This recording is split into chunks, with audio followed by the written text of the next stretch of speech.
Story 1. Living next to Karen was always an adventure, in the way that living next to an active volcano is an adventure. You never know when things might erupt. That's why when Karen announced she was building a new house on the piece of land she owns next to my house, the whole neighborhood was anxious. It was a sunny Tuesday morning when the first of the trucks rolled in. I remember because I was enjoying my usual cup of coffee by the window when the peaceful silence was shattered by the sound of heavy machinery. From my vantage point, I could see Karen standing at the edge of her lawn, hands on hips and surveying the scene. The contractor, Max, arrived shortly after. I had seen contractors before, but Max was different. He had the look of a man who had spent a lifetime turning blueprints into reality. As the construction began, it was impossible not to watch. The ground was broken, foundations were laid, and the structure began to take shape. Karen was omnipresent, a constant figure inside the dust and noise. She wore a hard hat as if it was a crown, directing questions and comments at Max, who handled them with an admirable patience. One day, as I was trimming my hedges, I overheard their first major conversation. Karen's voice was shrill. "I want this house to be a masterpiece, Max. It should make a statement." Max nodded. "We're on track, Karen. But keep in mind, the more complex the design, the higher the cost." Cost seemed to be the last thing on Karen's mind. Money is no object, just make sure it's perfect. As the days turned into weeks, I saw the skeleton of the house take form. The constant noise of construction became the soundtrack of our neighborhood. Trucks came and went, delivering lumber, bricks, and glass. Workers shouted to each other, and so on. But as the house began to take shape, so did the tension. It started with small disagreements, delays due to weather, or the wrong tiles being delivered. Karen's demeanor shifted from enthusiastic to demanding. Max's patience, once seemingly infinite, began to wear thin. I remember one particular exchange that took place on a cloudy afternoon. Karen was pointing at the partially completed roof. "This isn't what I asked for, Max. The slope is all wrong. It's ruining the aesthetic." Max, holding the blueprint, tried to reason with her. "Karen, we followed the design to the letter. Any changes now will set us back weeks." But Karen was unyielding. "I don't care about delays. I care about perfection." It was clear to anyone watching that this project, this house, was more than just a structure to Karen. It was a statement, a testament to her taste and status, and she was willing to fight for every inch of it, no matter the cost. And I, the unwitting neighbor, had a front row seat to the unfolding drama that would soon rock our quiet neighborhood to its core. As days turned into weeks, the construction of Karen's house became the main spectacle of our neighborhood. It was like watching a daily drama unfold right before our eyes. Every morning, I would open my curtains, and there it was, the ever-growing structure that was Karen's dream house. But she was just a whirlwind of demands and changes. One afternoon, while I was watering my garden, I overheard another heated conversation between her and Max. Karen said, "This isn't what we agreed on, Max. The kitchen layout is all wrong. I need more space, bigger windows, and where's the island I asked for?" Max, trying to keep his composure, responded, "Karen, we're building exactly what's on the plans. What's with the sudden changes?" This kind of interaction became the norm. Karen was relentless in her pursuit of perfection, often demanding changes to already completed work, much to Max's frustration. The workers, caught in the middle, often had to redo parts of the house, leading to delays and increasing costs. The neighborhood started taking bets on how long Max would put up with Karen's antics. We would watch from our windows, whispering and speculating about the latest drama. The neighborhood was buzzing not just with the sounds of construction, but also with rumors about the escalating tension between Karen and Max, the contractor. Everyone knew something big was about to happen, and none of us wanted to miss it. One sunny morning, as I was pruning my roses, I noticed Karen marching towards the nearly completed house. Max was already there, clipboard in hand, looking more weary than usual. I couldn't help but eavesdrop. Their conversations had become the talk of the neighborhood. Karen started in immediately. "Max, this is outrageous. I just got your final bill, and the amount is ridiculous. I'm not paying a penny more than we agreed on." Max sighed. "Karen, we've discussed this. The final cost includes all the extra work you requested. Every change you made added to the bill. We can't build a house of this caliber without the appropriate budget." Karen was having none of it. "I don't care about your excuses. I'm not paying for your incompetence. You promised me a perfect house, and all I got were delays and mistakes." Max took a deep breath, trying to keep his cool. "Karen, I've been more than patient with you. We've done everything you asked, and more. If you refuse to pay, there's not much I can do." That's when Karen made a mistake that would become legendary in our neighborhood. She crossed her arms and declared, "Fine, then, take your house. I won't pay for something I'm not happy with." Max's eyes widened, and then a look of resolve took over. "All right, Karen, if that's how you want it." The next day, the neighborhood was shocked to see a large wrecking ball being brought onto Karen's property. Max was there, directing the operators. Karen came running out of her house, screaming at the top of her lungs. "What do you think you're doing, Max? You can't destroy my house." Max turned to her. "You said to take my house back, Karen. Since you refused to pay, I'm just doing what you asked." The wrecking ball swung with a tremendous crash, hitting the side of the nicely built house. Wood splintered, glass shattered, and a section of the wall came tumbling down. Karen shrieked, aghast at the destruction going down before her eyes. Everyone was in shock. No one had ever seen anything like it. Karen was in tears, shouting at Max, who was now calmly directing the wrecking crew. The police arrived soon after. Max and Karen were taken away by the cops. That day became a legend in our neighborhood. The sight of the wrecking ball crashing through Karen's dream house was both horrifying and strangely satisfying. Karen moved away shortly after the incident, and the half-destroyed house was eventually torn down. A new family built a much simpler house on the property, and life in our little community moved on. Meanwhile, the story of Max and the wrecking ball spread like wildfire. Some sympathized with him, seeing him as a hard-working contractor pushed to the edge by unreasonable demands. Others criticized his drastic actions, arguing that no matter how difficult a client, destruction of property was never justified. Story 2. About 2.5 years ago, my apartment was broken into while I was on a camping trip. Among the stolen items were several of my firearms.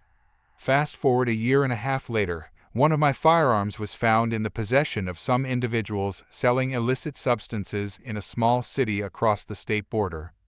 Initially, the police mentioned a girl involved, but when plea deals fell through, she was headed to trial. I received a letter in the mail notifying me of the court date and location, but it was explicitly stated that this was not a summons. Since I wanted to expedite the return of my firearm, I decided to attend voluntarily. When I arrived, both the prosecutor and assistant prosecutor were out sick, one with a confirmed illness. After making everyone wait unnecessarily, they dismissed us for the day. I left, even though they weren't happy about it, and told them to mail me the next date. 3 weeks later, I checked my mail after work and found 2 letters. One pertained to the girl's trial, which was scheduled for the next day, and the other was for a man I only knew as her accomplice. His trial was set for that very day. I headed to the courthouse, 40 minutes away, and let them know I had arrived. Everything seemed fine at first. They brought in the jury pool and spent 2 hours narrowing it down to 7 jurors. The trial began with several witnesses, including 4 police officers and 1 other civilian victim, waiting to testify. We were told this would be a quick process, just a confirmation of whether the firearm was mine, and then I could leave. The officers were called in first, leaving the rest of us waiting. By 1 p.m., after hours of sitting around, I was utterly exhausted. I'd been awake for 24 hours, having worked a 12-hour overnight shift with only 3 hours of sleep the day before. My body ached. I hadn't eaten since 10 p.m. the previous night, and I felt miserable. The assistant district attorney then informed us they were taking an hour-long lunch break. I explained that I needed to leave due to my condition. but she insisted I wasn't allowed to leave. She claimed that I had already presented myself to the judge as a witness, and though I hadn't been summoned, she said I could face legal consequences if I left.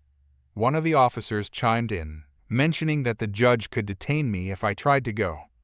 Despite my protests, they essentially strong-armed me into staying.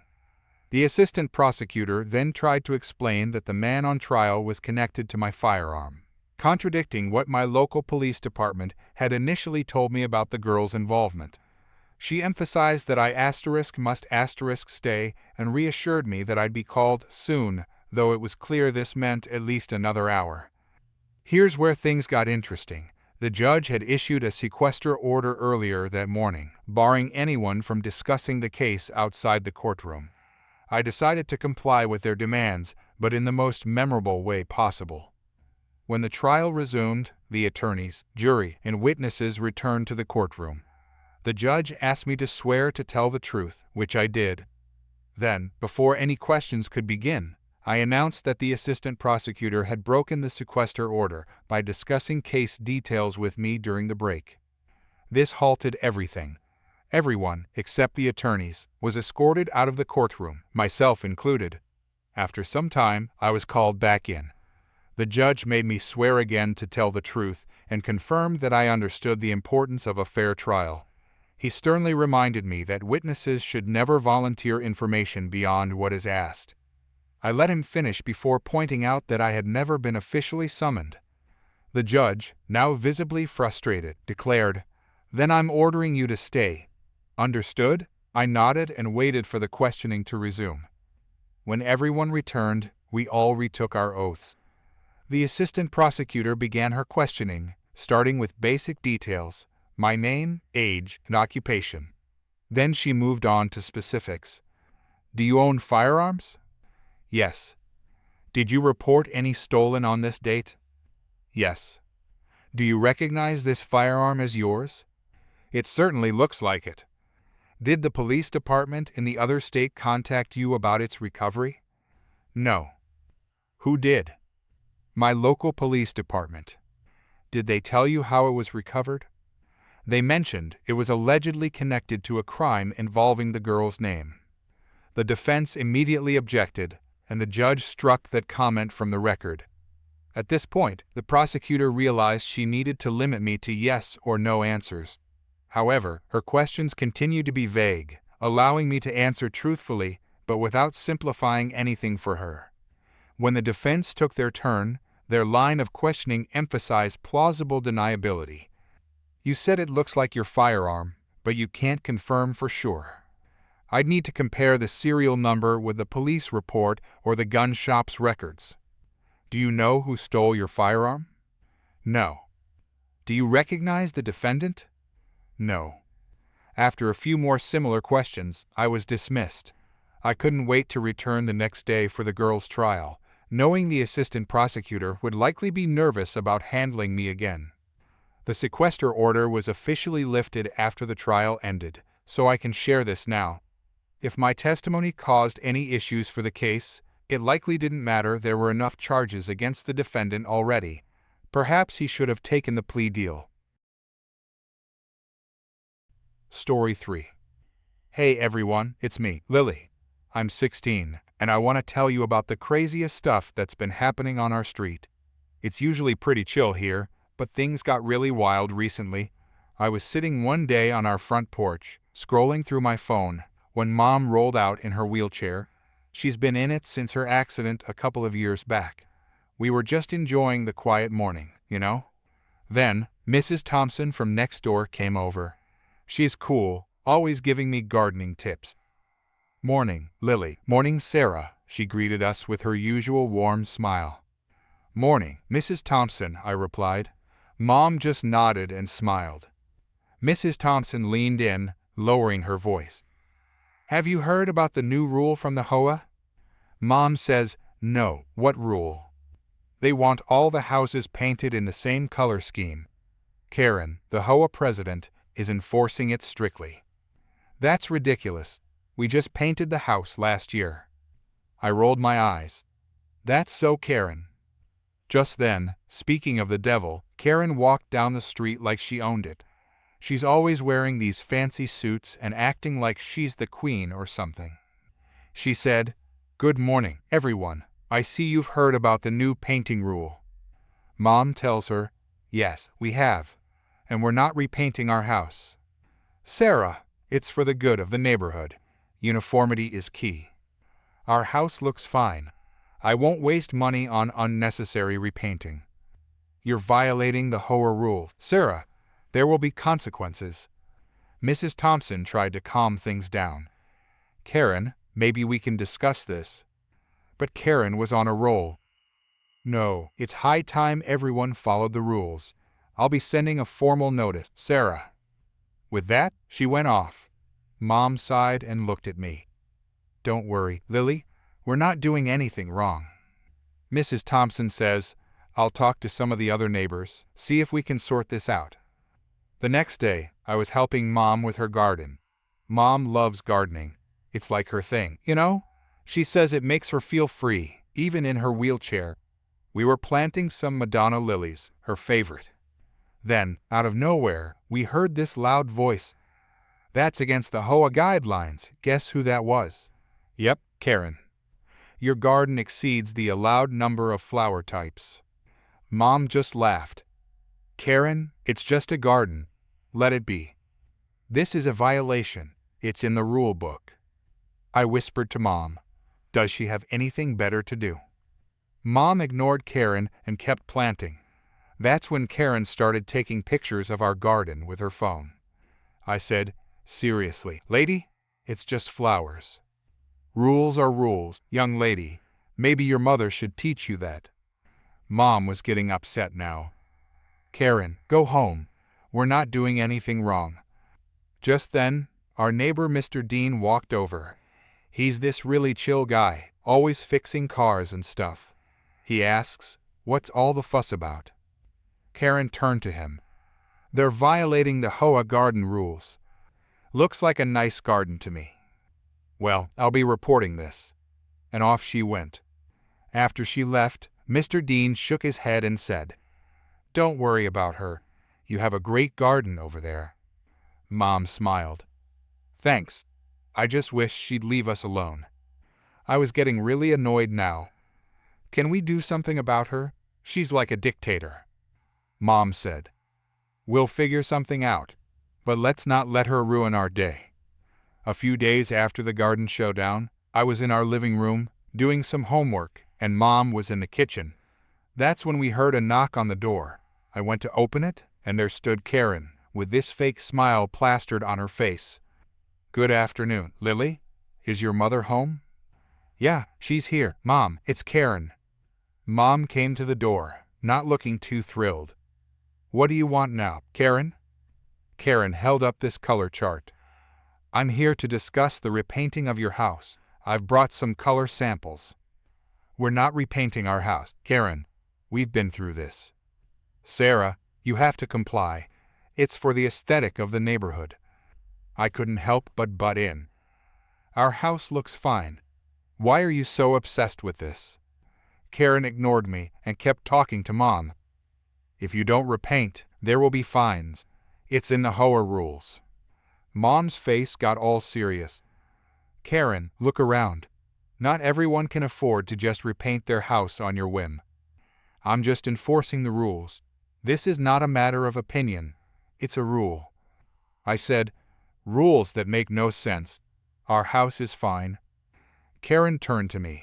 "Lily, this is an adult conversation." Mom sighed deeply. "Karen, we're not repainting the house.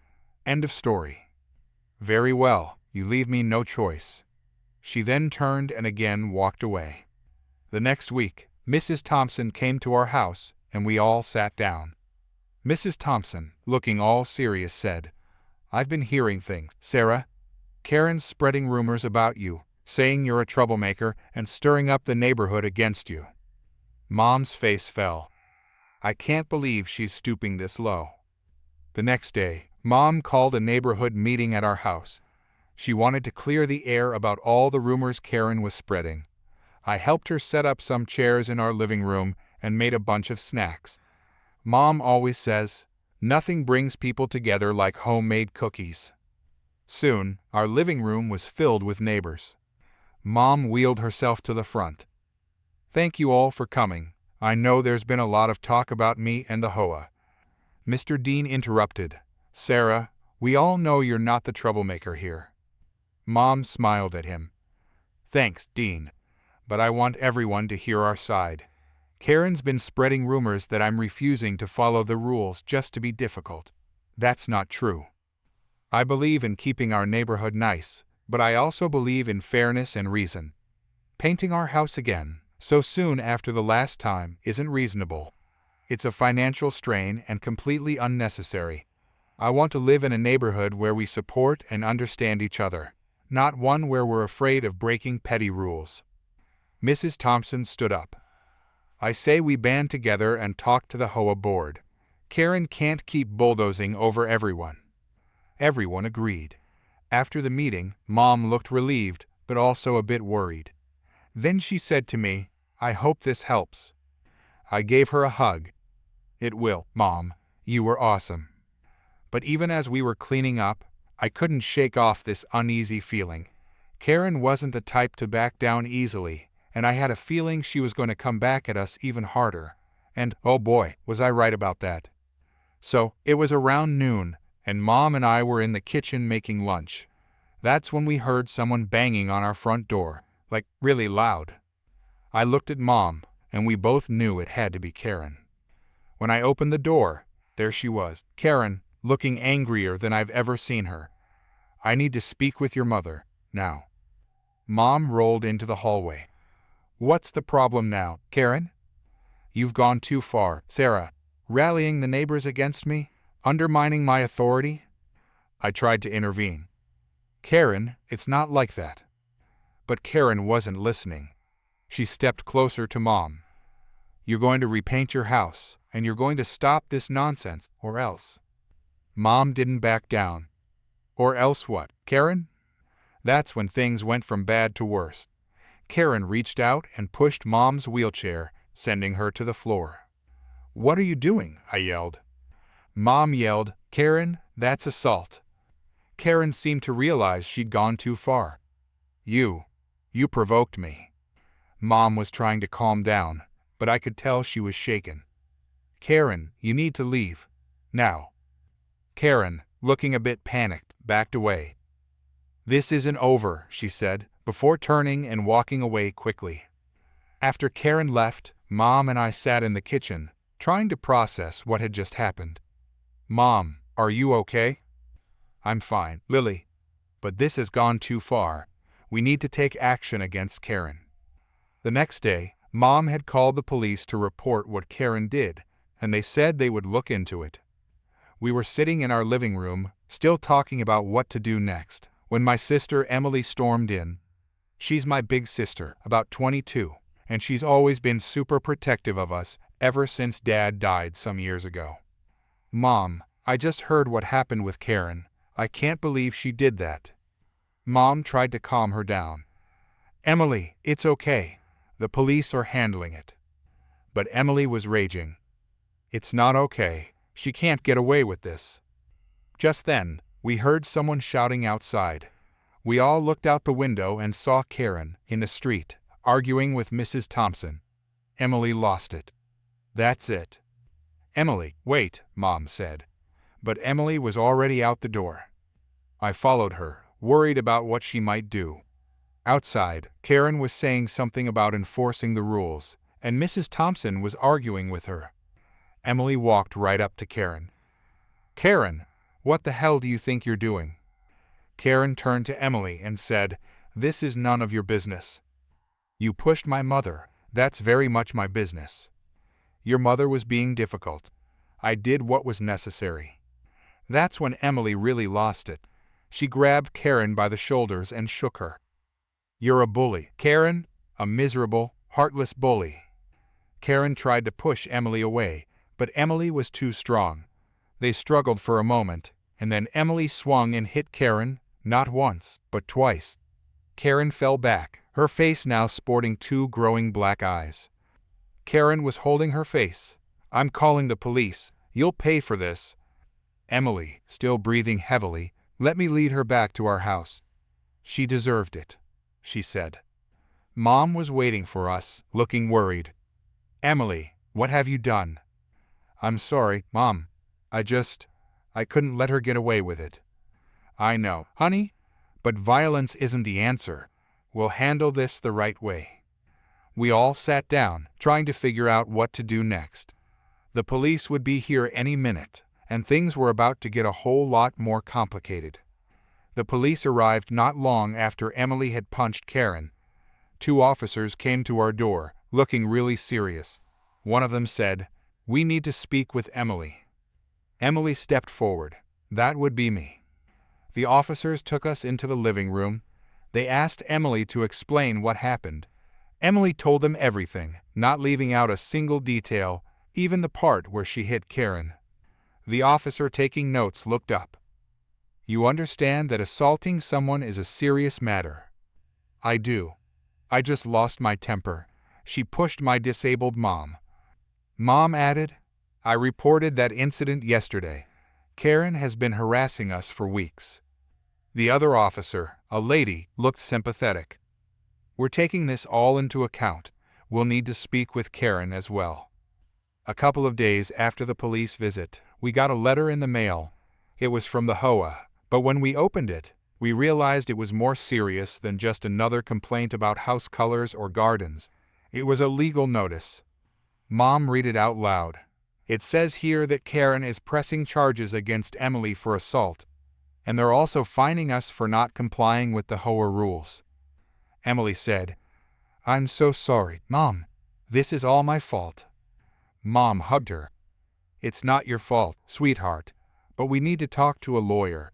This is getting out of hand. The next day, we went to see a lawyer. His name was Mr. Davis, and he seemed really nice. He listened to our whole story, nodding and taking notes. After we finished, he looked pretty serious. This is a complicated situation. The assault charge is serious, but we can argue provocation, given Karen's behavior. What about the HOA fines? Mom asked. HOA rules can be enforced, but they have to be reasonable. We can challenge them, especially given the circumstances. It felt a bit better having a plan, but I was still worried. This was like real legal stuff now. When we got home, Mom called Mrs. Thompson and a few other neighbors to update them. They all offered to help, saying they could be witnesses or whatever we needed. The next week was filled with lots of whispering and planning.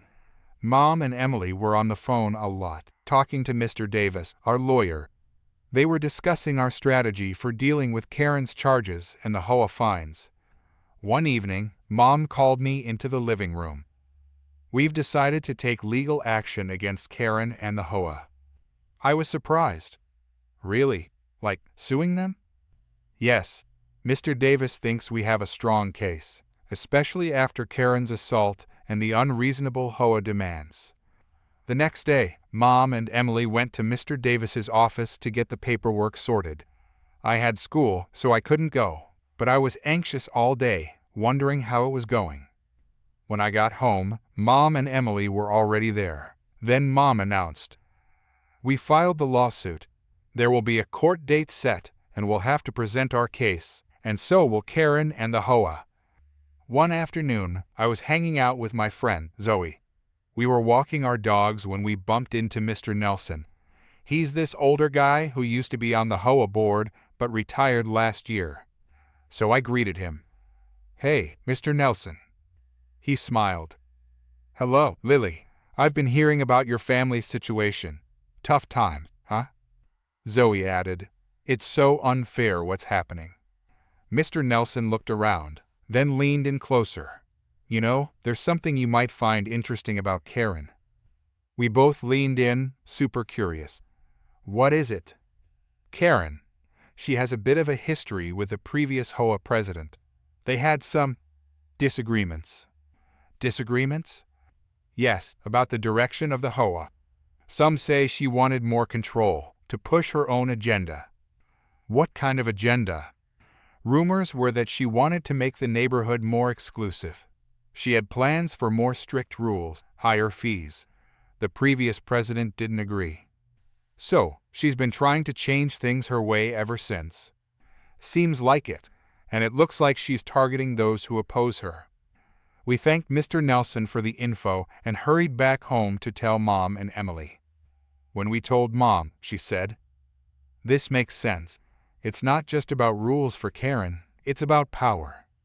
Emily added, "We need to let our lawyer know. This could help our case." Mom agreed. "Yes, we'll tell Mr. Davis. This could be important." The next day, Mom and Emily met with Mr. Davis and told him everything we learned from Mr. Nelson. Mr. Davis seemed really interested. This could be crucial in showing Karen's motivations. I felt like we were finally getting somewhere, like we had a real chance at beating Karen at her own game. One evening, we were all in the living room. Mom was knitting, Emily was reading, and I was trying to focus on homework. But our minds were clearly elsewhere. Breaking the silence, Mom put down her knitting and said, "Girls, no matter what happens, I want you to know how proud I am of both of you." Emily looked up from her book. "Mom, we wouldn't be here if it wasn't for you. You've taught us to be strong." I nodded.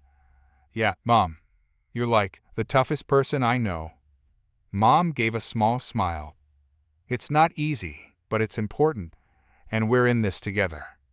After that, things went quiet for a bit at least, until the day of the trial finally came. We all got up super early that day. Mom was quiet, just sipping her coffee and staring out the window. Emily was pacing back and forth, looking really nervous.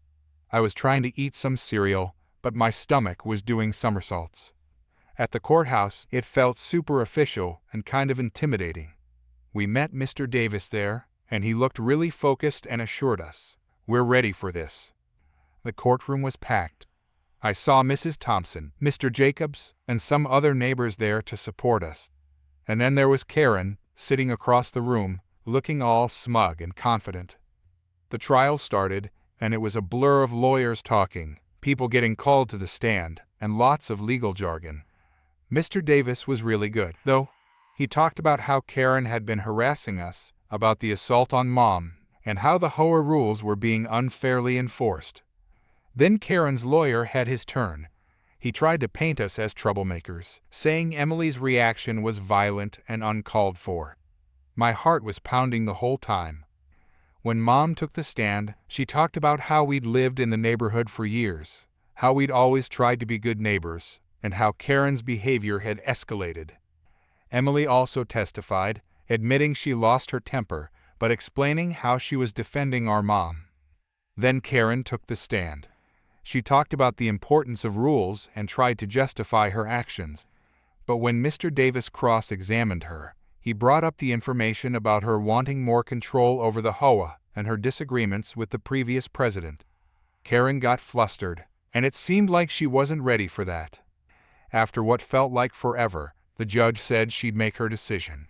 We all waited, holding our breaths. Finally, the judge came back.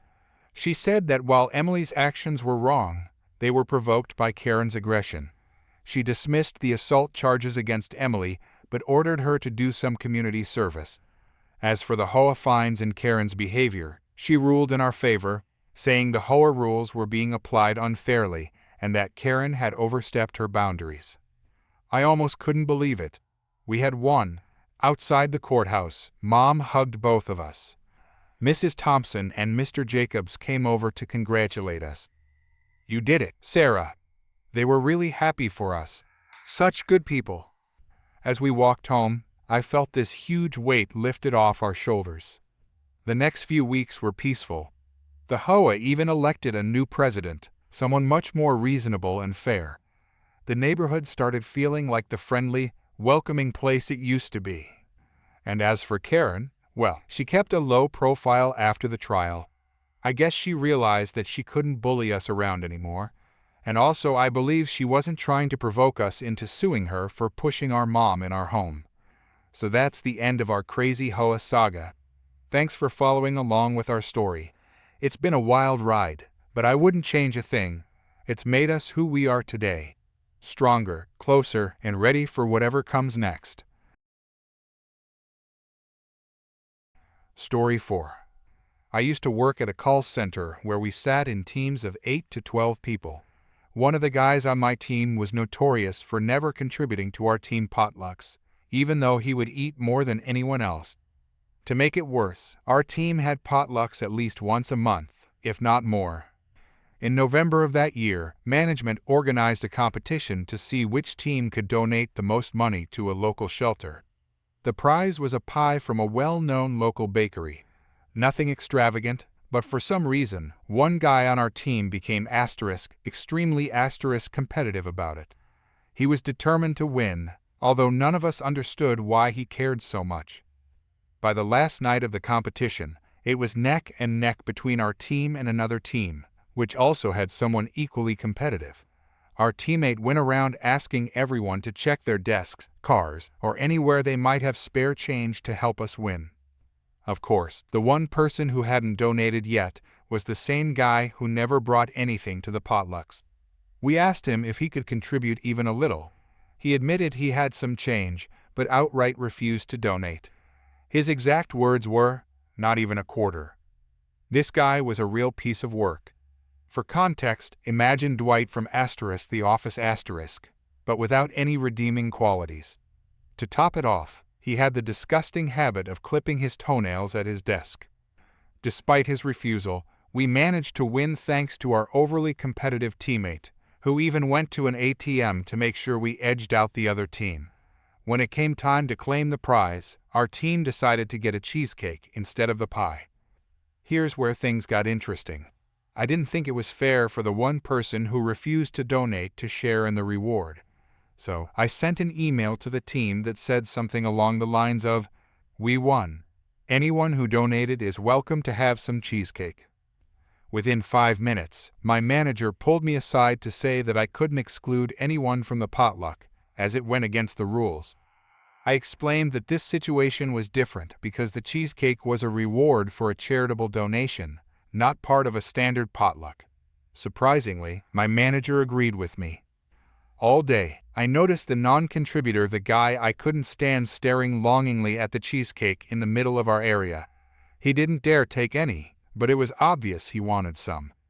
By the end of the day, there were 1 or 2 slices left, and he was clearly waiting for everyone to leave so he could swoop in and grab them.